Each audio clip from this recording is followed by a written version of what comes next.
Hi, I'm Kim, I'm 24 and I work in marketing.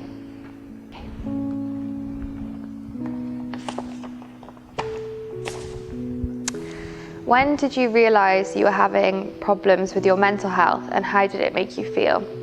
So I think I've always suffered on some level, even if I didn't know what it really was.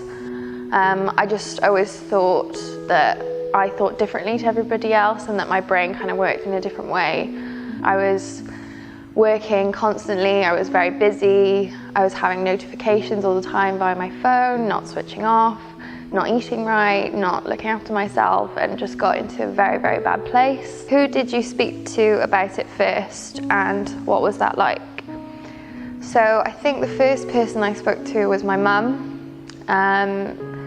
She was absolutely amazing and really understanding. I still felt that guilt though, which is absolutely crazy because she was so open and she wanted me to talk, but I just felt as though I was a burden on her and that I was bringing them down, which just wasn't the case at all.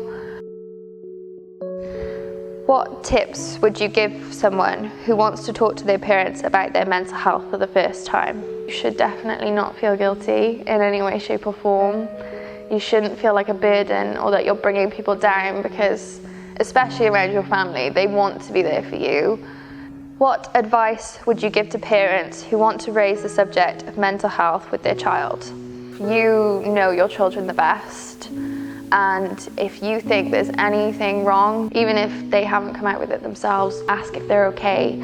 And if they just say, yes, I'm fine, ask again. Because if you've got an inkling and a suspicion, because you know them better than anyone and you're probably right. And I think also be realistic. Your child is probably not going to get better overnight. Why do you think it's important to talk about mental health? I think it's absolutely vital to talk about mental health and to be really open in terms of understanding other people. Emotional intelligence is really undervalued, and I think if we keep talking about it and keep talking about being aware of other people and how they're feeling and what they're going through, we're going to create a better environment in the workplace and also in terms of in our schools. And I'm just really excited that we can make this happen with the conversations that we're having right now. What can people do to help end discrimination around mental health? Well, I think first and foremost, the most important thing is to be kind. It's so simple to be kind and to just acknowledge that you might not know what is going on in somebody else's head. And I think it's just having that awareness to realise that you shouldn't make assumptions about what people are going through. What 3 pieces of advice would you give to someone experiencing problems with their mental health? First of all, it's okay to not be okay. That's kind of become my mantra. Second of all, self-care isn't selfish or indulgent. You need to look after yourself and then you can be there for other people as well. And the third, you're not on your own.